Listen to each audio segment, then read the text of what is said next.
ওল সোয়াবিনের এই রেসিপিটা অনেকের কাছেই অজানা।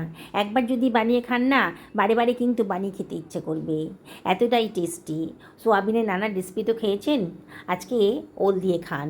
আমি গরম জল নিয়ে নিয়েছি, আর এর ভেতরে আমি দিয়ে দিচ্ছি 200 গ্রাম মতন সোয়াবিন।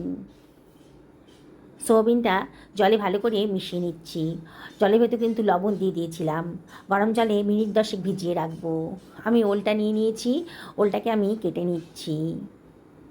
প্রথমে ওলের খোসাগুলোকে কেটে বাদ দিয়ে দেব।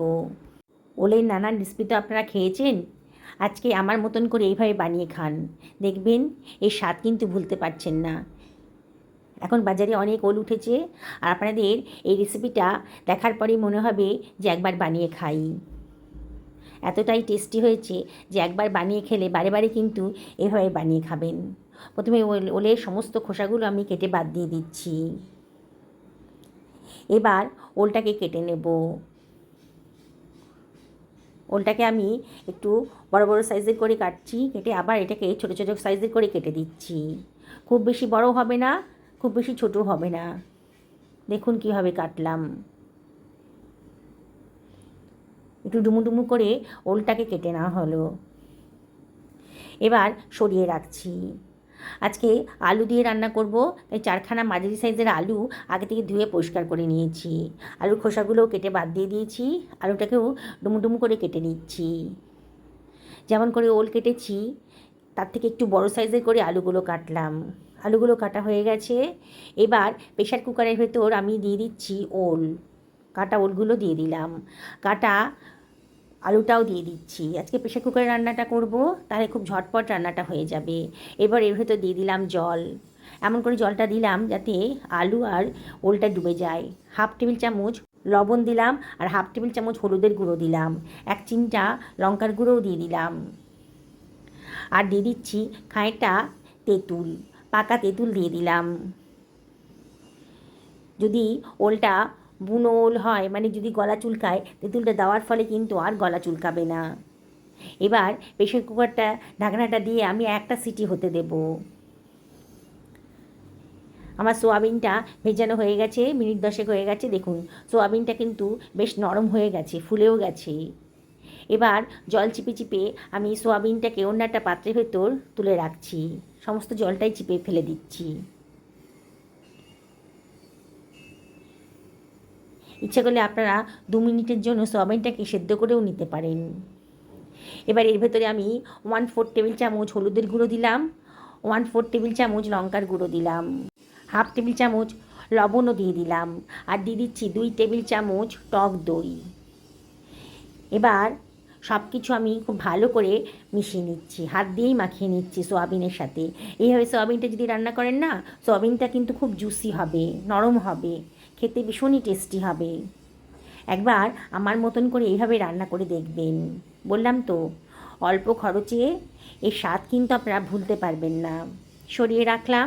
আমি 3খানা মাঝারি সাইজের পেঁয়াজ নিয়ে নিয়েছি। প্রথমে পেঁয়াজের খোসাগুলো কেটে বাদ দিয়ে দিচ্ছি, আর পেঁয়াজগুলোটাকে আমি রাফলি কেটে নেব।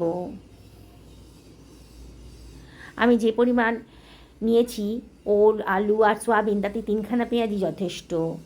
একটা মিক্সার গ্রাইন্ডারের ভেতর কাটা পেঁয়াজটা আমি দিয়ে দিচ্ছি। এর ভেতরে দিয়ে দিচ্ছি 1.5 ইঞ্চি পরিমাণ কুচনো আদা, আর দিয়ে দিচ্ছি কতগুলো রসুনের কোয়া, কতগুলো কাঁচা লঙ্কাও দিয়ে দিলাম। খুব স্বাদ আসবে, টেস্টি হবে। এইবার এর ভেতরে আমি দিয়ে দিচ্ছি সমস্ত বেসিক মশলাগুলো। 1/2 টেবিল চামচ হলুদের গুঁড়ো দিলাম, 1 টেবিল চামচ ধনের গুঁড়ো দিলাম, 1 টেবিল চামচ জিরের গুঁড়ো দিলাম, 1/2 টেবিল চামচ লঙ্কার গুঁড়ো দিলাম, 1/2 টেবিল চামচের থেকে একটু বেশিই দিলাম। 2 টেবিল চামচ জলও দিয়ে দিলাম। লঙ্কাটা কিন্তু অবশ্যই নিজেদের পছন্দের মতো দেবেন। এটাকে গ্রাইন্ড করে নিয়েছি। দেখুন সুন্দর একটা পেস্ট তৈরি হয়ে গেছে। এটাকে সরিয়ে রাখলাম অন্য একটা পাত্রের ভিতর। টমেটো কুচোনোটা আমি দিয়ে দিয়েছি মিক্সার গ্রাইন্ডারের ভেতর, আর এর ভেতর দিয়ে দিচ্ছি 1 টেবিল চামচ জল। এবার গ্রাইন্ড করে নিয়েছি। দেখুন সুন্দর একটা টমেটো পিউরি তৈরি হয়ে গেল। সরিয়ে রাখলাম। প্রেশার কুকারে একটা সিটি দেওয়ার পর আমি স্টিমটা বার করে দিয়েছি। পুরো সিটিটা প্রেশারটা রাখিনি আর কি, তাহলে গলে যেতে পারে। গলে গেলে পরে খেতে অতটা ভালো লাগবে না। দেখুন আলু আর ওলটা কিন্তু বেশ নরম হয়ে গেছে। এবার এটা দিয়ে জল ঝরিয়ে রাখলাম। কড়াই গরম করতে দিয়ে দিয়েছি, এর ভেতর দিয়ে দিচ্ছি 2 টেবিল চামচ তেল। তেলটা যখন গরম হয়ে গেছে তখন আমি এর ভেতরে দিয়ে দিচ্ছি 1/2 টেবিল চামচ গোটা জিরে। জিরেটা যখন একটু চিরবির করে উঠেছে তখন আমি এর ভেতরে দিয়ে দেবো দারচিনি, খানিকটা দারচিনি দিলাম, কতগুলো লবঙ্গ দিলাম, আর 2খানা ছোটো এলাচের মাথাটা ফাটিয়ে দিয়ে দিলাম। গ্যাসের ফ্লেম কিন্তু এই সময় লোতে রাখবেন, নাহলে মশলাটা পুড়ে যেতে পারে। সুন্দর একটা গন্ধ বেরোতে শুরু করেছে যখন, তখন গ্রাইন্ড করে রাখা মশলার পেস্টটার ভেতরে দিয়ে দিলাম। বাটি ধুয়ে সামান্য একটু জলও দিয়ে দিলাম। দিয়ে গ্যাসের ফ্লেমটা মিডিয়াম টু হাইতে রেখে মশলাটাকে কষিয়ে নিচ্ছি। অনবরত কিন্তু নাড়তে হবে, নাহলে কিন্তু পুড়ে যেতে পারে।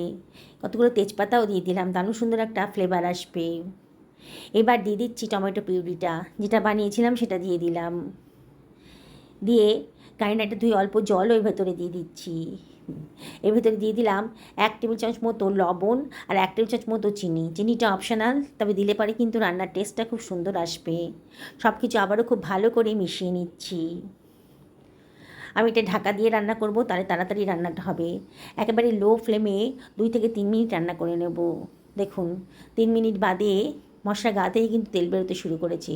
আবারও ঢাকাটা তুলে ভালো করে মশলাটা কষিয়ে নেব। যত ভালো করে কষাবেন ততই কিন্তু রান্নাটা টেস্টি হবে। তাই প্রয়োজনে অল্প অল্প জল দিয়ে মশলাটা ভালো করে কষিয়ে নিতে হবে। এবার ম্যারিনেট করা সোয়াবিনটার ভেতরে দিয়ে দিলাম। বাটি ধুয়ে সামান্য একটু জল ওর ভেতরে দিয়ে দিচ্ছি। দিয়ে সব কিছু আবারও খুব ভালো করে মিশিয়ে নিচ্ছি মশলার সাথে। অসম্ভব টেস্টি রেসিপি আজকে তৈরি হতে চলেছে। বললাম তো এত টেস্টি না, ভাববেন কোন রেস্টুরেন্ট থেকে আনা হয়েছে, অতিথিরা তাই ভাববে। আলু আর সেদ্ধ করা ওলটা দিয়ে দিলাম, আর তেঁতুলের যে দানাগুলো ছিল সেগুলো তুলে ফেলে দিচ্ছি। এগুলো কোনো কাজে লাগবে না। এবার আমি সব কিছু খুব ভালো করে মিশিয়ে নিচ্ছি। 1.5 থেকে 2 মিনিট খুব ভালো করে এটাকে কষিয়ে নিতে হবে। দেখছেন তো কত অল্প তেল মশলা দিয়ে অসম্ভব টেস্টি একেবারে রেস্টুরেন্ট স্টাইলের রেসিপিটা তৈরি হয়ে গেল। এবার আমি দিয়ে দিচ্ছি গরম জল। এমন করে জলটা দিলাম যাতে আলু ওলটা ভালো মতো ডুবে যায়। জলটা একটু বেশি দিতে হবে, ওল কিন্তু খুব জল টানে। তাই রান্নাটা হয়ে যাবার পর দেখবেন একেবারে শুকনো শুকনো হয়ে গেছে, তাই জলের পরিমাণটা একটু বেশিই দেবেন। ঢাকা দিয়ে মিনিট 5-6 রান্না করে নেবো মিডিয়াম টু হাই ফ্লেমে। 5 মিনিট বাদে আবারও ঢাকাটা তুলে নাড়াচাড়া করে দিচ্ছি। দেখুন কালারটা কতটা সুন্দর দেখতে লাগছে, কতটা লোভনীয় হয়েছে। এবার এর ভেতর দিয়ে দিচ্ছি একটু কসুরি মেথি, হাতে ডলে দিয়ে দিলাম। আর এর ভেতর দিয়ে দিচ্ছি 1 টেবিল চামচ গাওয়া ঘি।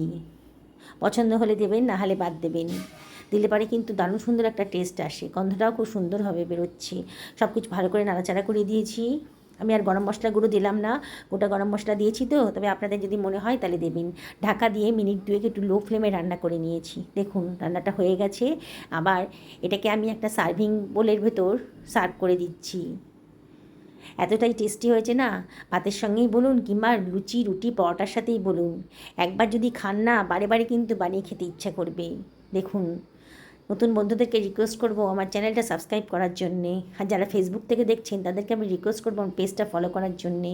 দেখুন এই সোয়াবিনটা কতটা জুসি হয়েছে, ওলটাও একেবারেই নরম হয়ে গেছে। সুস্থ থাকুন, ভালো থাকুন, নমস্কার নেবেন।